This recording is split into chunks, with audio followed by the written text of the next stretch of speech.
Good morning. Weekly trend സെറ്റേഴ്സിലേക്ക് സ്വാഗതം. Christmas new year സമ്മാനമായി RBIയുടെ ഭാഗത്തു നിന്നുള്ള നിരക്ക് കുറയ്ക്കൽ തന്നെയാണ് പോയ വാരം വിപണി പ്രതീക്ഷകളെ ഉയർത്തിയത്. ഇതിനു പുറമെ പ്രവചനങ്ങളെയെല്ലാം കാറ്റിൽ പറത്തി ഇന്ത്യയുടെ GDP വളർച്ചയിലുണ്ടായ വലിയ മുന്നേറ്റവും ബെഞ്ച് മാർക്ക് ഇൻഡെക്സുകളുടെ റെക്കോർഡ് നേട്ടത്തിലേക്ക് നയിച്ചു. ആഴ്ചയുടെ അവസാന ദിനം RBI നടപടിക്ക് പിന്നാലെ ഇൻട്രസ്റ്റ് സെൻസിറ്റീവ് മേഖലകളിലും മികച്ച പ്രകടനമാണ് കാണാൻ സാധിച്ചത്. വീക്കിലി പെർഫോമൻസിൽ വളരെ ഫ്ലാറ്റായ പ്രകടനമാണ് നിഫ്റ്റിയും ബാങ്ക് നിഫ്റ്റിയും കാഴ്ചവെച്ചത്. ഏറ്റവും അധികം തിളക്കമാർന്ന പ്രകടനം നടത്തിയത് IT ആണ്. 3.47% നേട്ടം. 0.5% കൂടുതലാണ് ഓട്ടോ മേഖലയുടെ നേട്ടം. 0.5% തന്നെ മെറ്റൽ ഇൻഡെക്സും നേട്ടം രേഖപ്പെടുത്തി. 2% കൂടുതൽ ഇടിവ് നേരിട്ട മീഡിയയാണ് ഏറ്റവും അധികം ഇടിവിലേക്ക് നീങ്ങിയത്. തുടർച്ചയായ മാറ്റങ്ങൾക്ക് പിന്നാലെ പ്രോഫിറ്റ് ബുക്കിംഗ് നേരിട്ട PSU ബാങ്ക് സൂചികയുടെ ഇടിവ് 1.5% പിന്നിട്ടു. 1% കൂടുതൽ ഇടിവ് റിയൽറ്റി, ഹെൽത്ത് കെയർ മേഖലകളും നേരിട്ടു. അനുമാനങ്ങൾക്ക് മുകളിലേക്കുയർന്ന കോർ PCE ഡാറ്റകളും സമ്മിശ്രമായ PMI കണക്കുകളുമായിരുന്നു കഴിഞ്ഞ ആഴ്ച US സൂചികയുടെ ഗതിയെ നിർണ്ണയിച്ചത്. ആഴ്ചയുടെ അവസാനം ബൈയിങ് ഇൻട്രസ്റ്റ് വന്നുവെങ്കിലും ഉയർന്ന ലെവലുകളിൽ വിൽപ്പനാ സമ്മർദ്ദം സൂചികൾ നേരിട്ടു. വീക്കിലി ബേസിസിൽ ഡൗ ജോൺസ് 0.5% നേട്ടം നൽകിയപ്പോൾ നാസ്ഡാക്ക് 100 1.1% കുതിച്ചു. S&P 500 0.3% നേരിയ നേട്ടവുമാണ് നൽകിയത്. ഡിസംബർ 9 ജോൾസ് ജോബ് ഓപ്പണിംഗ് ഡാറ്റകളെത്തും. ഷട്ട്ഡൗണിനെ തുടർന്ന് പെൻഡിംഗ് ആയിരുന്ന സെപ്റ്റംബറിലെ ഡാറ്റയാണ് വരുന്നത്. നേരിയ കുറവ് ഈ ഡാറ്റയിൽ ഉണ്ടാകുമെന്നാണ് അനലിസ്റ്റുകളുടെ അനുമാനം. ഡിസംബർ 10 ലോകത്തെമ്പാടുമുള്ള നിക്ഷേപകർ ഏറെ പ്രതീക്ഷയോടെ കാത്തിരിക്കുന്ന FOMC യോഗ തീരുമാനങ്ങൾ അറിയാൻ കഴിയും. അനുകൂലമായ സാഹചര്യങ്ങളുടെ പശ്ചാത്തലത്തിൽ ഒരു റേറ്റ് കട്ട് പ്രതീക്ഷയിലാണ് നിലവിൽ വിപണിയിലുള്ളത്. 3.75% പലിശ നിരക്ക് കുറയ്ക്കുമെന്നാണ് പ്രതീക്ഷിക്കുന്നത്. ഈ റേറ്റ് കട്ട് പ്രതീക്ഷയിലാണ് അമേരിക്കൻ വിപണികളിൽ ബുള്ളിഷ് മൊമെന്റം നിലനിൽക്കുന്നത്. ഒരു പോസ്റ്റ് മോഡിലേക്ക് ഫെഡ് നീങ്ങിയാൽ തീർച്ചയായും വാൾസ്ട്രീറ്റും ഒരു പ്രോഫിറ്റ് ബുക്കിങ്ങിന് സാക്ഷ്യം വഹിച്ചേക്കാം. ഡിസംബർ 11 സെപ്റ്റംബറിലെ എക്സ്പോർട്ട് ഇമ്പോർട്ട് കണക്കുകളും പബ്ലിഷ് ചെയ്യുന്നതായിരിക്കും. ഒപ്പം പതിവ് പോലെ ഇനിഷ്യൽ ജോബ്ലെസ് ക്ലെയിം ഡാറ്റയും പ്രസിദ്ധീകരിക്കും. സമ്മിശ്രമായ PMI ഡാറ്റകളായിരുന്നു പോയ വാരം യൂറോപ്യൻ വിപണികൾക്ക് നിർണായകമായത്. പ്രതിവാരാടിസ്ഥാനത്തിൽ ഡാക്സ് സൂചിക 0.8% കുതിച്ചപ്പോൾ നെഗറ്റീവ് ടോണിലായിരുന്നു CAC 40 ട്രേഡിംഗ് വ്യാപാരം അവസാനിപ്പിച്ചത്. FTSE 100 0.55% ഇടിവും റിപ്പോർട്ട് ചെയ്തു. ഡിസംബർ 9 ജർമ്മനിയുടെ വ്യാവസായിക ഉൽപ്പാദന ഡാറ്റകൾ എത്തും. ഒക്ടോബറിലെ കണക്കുകളാണ് പ്രസിദ്ധീകരിക്കുന്നത്. ഡിസംബർ 10 ECB പ്രസിഡന്റ് ക്രിസ്ത്യൻ ലെഗാഡയുടെ പ്രസ്താവനയും വിപണി ശ്രദ്ധ ആകർഷിക്കുന്നതായിരിക്കും. ഡിസംബർ 12 ജർമ്മനി, ഫ്രാൻസ് CPI കണക്കുകളും പബ്ലിഷ് ചെയ്യും. പണപ്പെരുപ്പ നിരക്കുകളിൽ മാറ്റം ഉണ്ടാകില്ലെന്നാണ് അനുമാനം. ബ്രിട്ടന്റെ വ്യാവസായിക ഉൽപ്പാദന ഡാറ്റകൾ കൂടി എത്തുന്നതോടെ യൂറോപ്യൻ സെക്ടറിന്റെ വ്യാവസായിക മേഖലയുടെ ഏകദേശ ചിത്രം നിക്ഷേപകർക്ക് മുന്നിൽ തെളിയും.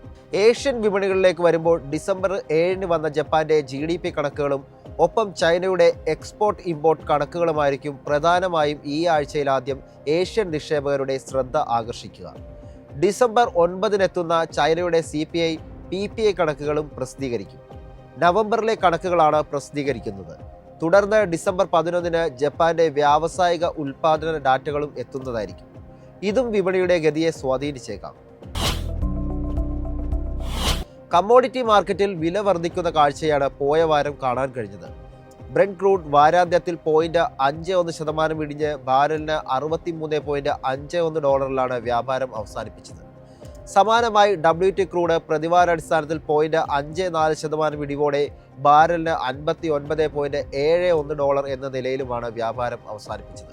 US ഫെഡ് റേറ്റ് കട്ട് സാധ്യതകൾ വർദ്ധിച്ചതും റഷ്യ ഉക്രൈൻ യുദ്ധം തുടർന്നു പോകുന്നതുമാണ് എണ്ണവില കൂടാനുള്ള പ്രധാന കാരണങ്ങൾ. US ഫെഡ് റേറ്റ് കട്ട് നടപ്പാക്കുകയാണെങ്കിൽ ലോകത്തിലെ ഏറ്റവും വലിയ സമ്പദ്ഘടനയിൽ ഉണ്ടാകാൻ സാധ്യതയുള്ള ഡിമാൻഡ് ബൂസ്റ്റ് എണ്ണവിലയെ പോസിറ്റീവായാണ് ഇപ്പോൾ ബാധിച്ചിരിക്കുന്നത്. കൂടാതെ യുക്രൈൻ റഷ്യയുടെ ഓയിൽ ഫെസിലിറ്റികളെ ആക്രമിക്കുന്നതും എണ്ണവില വർദ്ധിക്കാൻ കാരണമായി. ടെക്നിക്കൽ സൈഡ് പരിശോധിക്കുകയാണെങ്കിൽ ബ്രെന്റ് ക്രൂഡിന്റെ ആദ്യ സപ്പോർട്ടായി 61.63 എന്ന ലെവലും തുടർന്ന് 59.98 എന്ന ലെവലും ആക്ട് ചെയ്യാം. അപ്സൈഡിലേക്ക് വരുമ്പോൾ 64.4 എന്ന ലെവലും ഇത് മറികടക്കാൻ സാധിച്ചാൽ 65.5 എന്ന ലെവലും റെസിസ്റ്റൻസായി ആക്ട് ചെയ്യുന്നതായിരിക്കും. WT ക്രൂഡിന്റെ ആദ്യ സപ്പോർട്ട് 57.68 ആണ്. തുടർന്ന് 56.10 ലെവലിലും സപ്പോർട്ട് പരിഗണിക്കാവുന്നതാണ്. മറുവശത്ത് 60.5 ആദ്യ റെസിസ്റ്റൻസായി പ്രതീക്ഷിക്കാം. ഈ ഒരു ലെവൽ മറികടക്കാൻ സാധിച്ചാൽ 61.8 എന്ന ലെവലും റെസിസ്റ്റൻസായി പരിഗണിക്കാവുന്നതാണ്. സ്വർണ്ണവില പ്രതിവാരാടിസ്ഥാനത്തിൽ 0.5% പിടിഞ്ഞ് $4197.4 ട്രൈ ഔൺസിലാണ് വ്യാപാരം അവസാനിപ്പിച്ചത്. ഹയർ ലെവൽസിൽ നിന്ന് പ്രോഫിറ്റ് ബുക്കിംഗ് നേരിട്ടുവെങ്കിൽ കൂടിയും പൊതുവെ പരിശോധിക്കുമ്പോൾ ഒരു മികച്ച സെന്റിമെന്റ്സ് തന്നെയാണ് സ്വർണ്ണത്തിലുള്ളത്. തുടരെ ഉണ്ടാകാൻ സാധ്യതയുള്ള US ഫെഡ് റേറ്റ് കട്ടുകൾ ബോണ്ട് നിക്ഷേപങ്ങളുടെ ആകർഷണീയത കുറയ്ക്കുകയും സ്വർണ്ണത്തിലേക്ക് കൂടുതൽ ബൈയിങ് ഇൻട്രസ്റ്റ് കടന്നു വരുന്നതുമായാണ് ഇപ്പോൾ കാണാൻ സാധിക്കുന്നത്. ടെക്നിക്കൽ സൈഡിൽ ഗോൾഡിന്റെ ആദ്യ സപ്പോർട്ട് $4147 തുടർന്ന് $4104 $4261 ആദ്യ റെസിസ്റ്റൻസ് പ്രതീക്ഷിക്കാം. ഈ ഒരു ലെവൽ മറികടക്കാൻ സാധിച്ചാൽ 4336 റെസിസ്റ്റൻസായി അടുത്തതായി കാണാവുന്നത്. ഇന്ത്യൻ രൂപ പോയ വാരത്തിൽ സർവ്വകാല ഇടിവിനാണ് സാക്ഷ്യം വഹിച്ചത്. സർവ്വകാല ഇടിവായി 90.43 രൂപയാണ് രേഖപ്പെടുത്തിയത്. USD INR വാരാന്ത്യത്തിൽ 0.63% ഉയർന്ന് 89.89 രൂപ എന്ന ലെവലിലാണ് വ്യാപാരം അവസാനിപ്പിച്ചത്. ടെക്നിക്കൽ സൈഡ് പരിശോധിക്കുകയാണെങ്കിൽ വരും ആഴ്ചയിൽ രൂപയുടെ ഇമ്മീഡിയറ്റ് സപ്പോർട്ടുള്ളത് 90.4 എന്ന ലെവലിലും തുടർന്ന് 91.03 ലെവലും സപ്പോർട്ടായി കണക്കാക്കാം. മറുവശത്ത് 89.3 എന്ന ലെവലാണ് റെസിസ്റ്റൻസായി പ്രതീക്ഷിക്കാവുന്നത്. ഈ ഒരു ലെവൽ മറികടന്നാൽ 89 എന്ന ലെവലും റെസിസ്റ്റൻസായി പരിഗണിക്കാവുന്നതാണ്. പോയ വാരവും വിദേശ നിക്ഷേപ സ്ഥാപനങ്ങൾ അറ്റ വിൽപ്പനയാണ് രേഖപ്പെടുത്തിയത്. FIകൾ 10,403 കോടി രൂപയുടെ ഓഹരികൾ വിറ്റഴിച്ചപ്പോൾ DIകൾ 19,785 കോടി രൂപയുടെ നിക്ഷേപവും ഇതേ കാലയളവിൽ നടത്തി. പോയ വാരം വിപണിയിൽ നിർണായകമായത് ഡിസംബർ 5-നെത്തിയ MPC യോഗ തീരുമാനങ്ങളായിരുന്നു. RBI റിപ്പോ നിരക്ക് 25 ബേസിസ് പോയിന്റ് കുറച്ച് 5.25%-ലെത്തിച്ചു. ഈ വർഷം ഇതുവരെ 125 ബേസിസ് പോയിന്റാണ് RBI കുറച്ചിരിക്കുന്നത്. MPC സ്റ്റാൻസ് ന്യൂട്രലായും നിലനിർത്തി. നടപ്പ് വർഷത്തെ GDP പ്രവചനം 7.3%-ആയും പരിഷ്കരിച്ചു. ഡിസംബർ 1 രാജ്യത്തെ ഓട്ടോ സെയിൽസ് കണക്കുകളും പുറത്തുവന്നു. ചെറുകിട കാറുകളുടെയും SUVകളുടെയും GST നിരക്ക് കുറച്ചതോടെ നവംബറിൽ മികച്ച വിൽപ്പന നടന്നതായി ഇന്ത്യയിലെ മുൻനിര കാർ നിർമ്മാതാക്കൾ റിപ്പോർട്ട് ചെയ്തു. Maruti Suzuki, Tata Motors passenger vehicle, Mahindra and Mahindra തുടങ്ങിയ കമ്പനികൾ വിൽപ്പനയിൽ 20%-ലധികം വർധനവ് രേഖപ്പെടുത്തി. അതേസമയം ഹുണ്ടായി മോട്ടോഴ്സ് ഇന്ത്യയുടെ വിൽപ്പന 4.3%-ലധികവും വർദ്ധിച്ചു. വരുന്ന വാരം ഡിസംബർ 10 M3 മണി സപ്ലൈ കണക്കുകളും പ്രഖ്യാപിക്കും. തൊട്ടു പിന്നാലെ ഡിസംബർ 12 CPI കണക്കുകളും പുറത്തുവരും. അന്ന് തന്നെ ബാങ്ക് ലോൺ ഡിപ്പോസിറ്റ് കണക്കുകളും ലഭ്യമാവും. പതിവ് പോലെ തന്നെ ഫോറക്സ് ഡാറ്റ ഡിസംബർ 12 റിപ്പോർട്ട് ചെയ്യും. നവംബർ 28 അവസാനിച്ച ആഴ്ചയിലെ ഇന്ത്യയുടെ വിദേശ നാണ്യ കരുതൽ ശേഖരം $1.87 ബില്യൺ ഇടിഞ്ഞ് $686.2 ബില്യൺ IPO മാർക്കറ്റിലേക്ക് വന്നാൽ അടുത്ത ആഴ്ച കൊറോണ റെമഡി സബ്സ്ക്രിപ്ഷൻ ആരംഭിക്കും. 2004 സ്ഥാപിതമായ ഫാർമസ്യൂട്ടിക്കൽ കമ്പനിയാണ് കൊറോണ റെമഡീസ്. പ്രൈസ് ബാൻഡ് നിശ്ചയിച്ചിരിക്കുന്നത് 1008 രൂപ മുതൽ 1062 രൂപ വരെയാണ്. ഇഷ്യൂയിലൂടെ 655.37 കോടി രൂപ സമാഹരിക്കാനാണ് കമ്പനി ലക്ഷ്യമിടുന്നത്. ഡിസംബർ 8 ഓപ്പണാവുന്ന സബ്സ്ക്രിപ്ഷൻ അവസാനിക്കുന്നത് ഡിസംബർ 11. ഡിസംബർ 15 ഓഹരികൾ ലിസ്റ്റ് ചെയ്യുന്നത്. വരുന്ന വാരം സബ്സ്ക്രിപ്ഷനുമായി എത്തുന്ന മറ്റൊരു കമ്പനി വേക്ക് ഫിറ്റ് ഇന്നോവേഷൻസ് ആണ്. 2016 സ്ഥാപിതമായ company direct to consumer home and sleep solution മേഖലയിലാണ് ശ്രദ്ധ കേന്ദ്രീകരിച്ചിരിക്കുന്നത്. പ്രൈസ് ബാൻഡ് നിശ്ചയിച്ചിരിക്കുന്നത് 185 രൂപ മുതൽ 195 രൂപ വരെയാണ്. ഡിസംബർ 8 ഓപ്പണാവുന്ന സബ്സ്ക്രിപ്ഷൻ അവസാനിക്കുന്നത് ഡിസംബർ 11. ഡിസംബർ 15 ഓഹരികൾ ലിസ്റ്റ് ചെയ്യുക. ഇഷ്യൂയിലൂടെ 1288.89 കോടി രൂപ സമാഹരിക്കാനാണ് കമ്പനി ഇപ്പോൾ ലക്ഷ്യമിടുന്നത്. വരുന്ന വാരം പാർക്ക് മെഡി വേൾഡ് സബ്സ്ക്രിപ്ഷനും ആരംഭിക്കും. 2011 സ്ഥാപിതമായ കമ്പനി പ്രൈവറ്റ് ഹോസ്പിറ്റൽ ചെയിനായാണ് പ്രവർത്തിച്ചു വരുന്നത്. പ്രൈസ് ബാൻഡായി നിശ്ചയിച്ചിരിക്കുന്നത് 154 രൂപ മുതൽ 162 രൂപ വരെയാണ്. ഡിസംബർ 10 ഓപ്പണാകുന്ന സബ്സ്ക്രിപ്ഷൻ അവസാനിക്കുന്നത് ഡിസംബർ 12. ഡിസംബർ 17 ഓഹരികൾ ലിസ്റ്റ് ചെയ്യുക. ഇഷ്യൂയിലൂടെ 920 കോടി രൂപ സമാഹരിക്കാനാണ് കമ്പനി ലക്ഷ്യമിടുന്നത്. ഡിസംബർ 10 തന്നെയാണ് Nephro Care Health Care IPO open ആകുന്നത്. End to end dialysis clinic നെറ്റ്വർക്കാണ് കമ്പനി. ഇന്ത്യയിലും ഇന്റർനാഷണലിലുമാണ് കമ്പനി നിലവിൽ പ്രവർത്തിച്ചു വരുന്നത്. പ്രൈസ് ബാൻഡ് നിശ്ചയിച്ചിരിക്കുന്നത് 438 രൂപ മുതൽ 460 രൂപ വരെയാണ്. സബ്സ്ക്രിപ്ഷൻ അവസാനിക്കുന്നത് ഡിസംബർ 12. ഡിസംബർ 17-നാണ് ഓഹരികൾ ലിസ്റ്റ് ചെയ്യുക. ഇഷ്യൂയിലൂടെ 871 കോടി രൂപ സമാഹരിക്കാനാണ് കമ്പനി ഇപ്പോൾ ലക്ഷ്യമിടുന്നത്. ടെക്നിക്കൽ പെർസ്പെക്റ്റീവിൽ നിഫ്റ്റിയുടെ ട്രെൻഡ് ബുള്ളിഷ് ആണെന്നും കഴിഞ്ഞ ആഴ്ചയിൽ ഒരു ഹെൽത്തി റിട്രേസ്മെന്റ് ആണ് മാർക്കറ്റിൽ ഉണ്ടായതുമെന്നാണ് വിദഗ്ധർ പറയുന്നത്.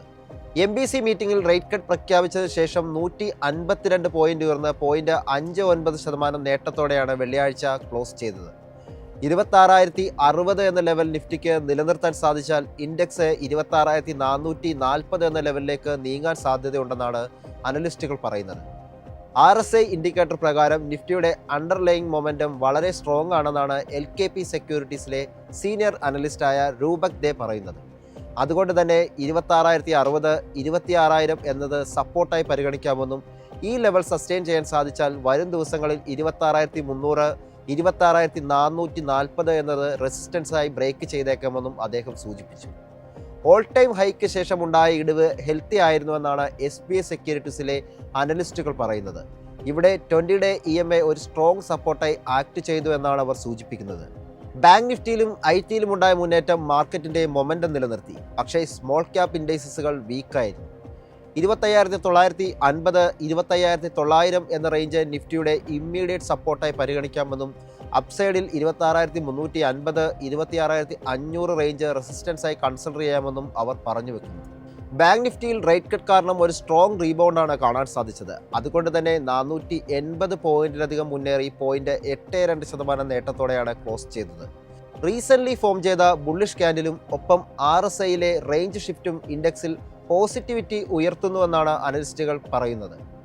ഇവിടെ 60,400 ഇമ്മീഡിയറ്റ് റെസിസ്റ്റൻസായും ഡൗൺ സൈഡിൽ 59,200, 59,100 എന്ന റേഞ്ച് സപ്പോർട്ടായി കൺസിഡർ ചെയ്യാമെന്നും അവർ പറഞ്ഞു വെക്കുന്നു. അനുകൂലമായ ഡാറ്റകളുടെയും RBIയുടെ നിലപാടിൻ്റെയും കരുത്തിൽ മാർക്കറ്റ് പ്രകടമാക്കിയ മുന്നേറ്റം അടുത്ത വാരത്തിലും തുടരാനുള്ള സാധ്യതകളാണ് അനലിസ്റ്റുകൾ പങ്കുവെക്കുന്നത്. അതിനോടൊപ്പം തന്നെ വരാനിരിക്കുന്ന ഫെഡ് റിസർവിൻ്റെ നിർണായക യോഗത്തിൽ വീണ്ടും ഒരു റേറ്റ് കട്ട് ഉണ്ടായാൽ വിപണികൾക്ക് വീണ്ടും അത് ആവേശം പകരും. ഡിസംബർ 12-ന് വരുന്ന ഇന്ത്യയുടെ CPI കണക്കുകളും വിപണിയുടെ തുടർന്നുള്ള ഗതി നിർണ്ണയിക്കുന്നതിൽ സ്വാധീനം ചെലുത്തും. 26,000 എന്ന നിർണായക ലെവൽ നിലനിർത്തേണ്ടതും മാർക്കറ്റിനെ സംബന്ധിച്ചിടത്തോളം വളരെ ഇമ്പോർട്ടൻ്റ് ആണ്. ഏതായാലും മാർക്കറ്റിൻ്റെ കൂടുതൽ അപ്ഡേറ്റ്സും എക്സ്പേർട്ട് ഒപ്പീനിയനും ഒക്കെയായി തിങ്കളാഴ്ച രാവിലെ 8:30-ന് മാർക്കറ്റ് പ്ലസിൽ കാണാം. നന്ദി, നമസ്കാരം.